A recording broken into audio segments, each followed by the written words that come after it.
त्योहार में प्रगति अग्रवाल और आप मन देखो तो News+21। चलो एक नजर डालतन संजा के खबर में। रायपुर में विवाद हुई तो गर्लफ्रेंड ला मार डालीस, साथ में घूमे लगे रही दोनों। झगड़ा होए में बॉयफ्रेंड ला मार डालीस चाकू, कार में मिलिस लाश। पति पत्नी है एक संग लगाईस फांसी। रायपुर के मकान में लटके मिलिस दोनों के शव।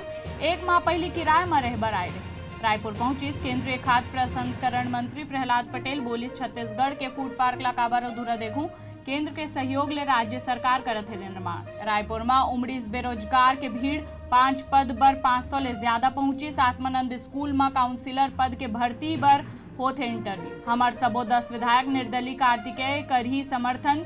जेजेपी के राष्ट्रीय अध्यक्ष के ऐलान। थिएटर में शूट आउट के मामला। बिहार में कर्नाटक पुलिस के हत्या चढ़ी से हथियार सप्लाई करे वाले 3 आरोपी। सबरी एक्सप्रेस ट्रेन में बम के धमकी, अलर्ट। ज्ञानवापी मामला में कमीशन कार्रवाई के वीडियो लीक होए के मामला में सुनवाई 4 जुलाई के। ईडी के सामने पेश हुई फारूक अब्दुल्ला। बोली सरकार हमला परेशान करना चाहत है। महामारी के दौरान आपसी सहयोग ले मजबूत है अमेरिका और भारत, बोली संधू।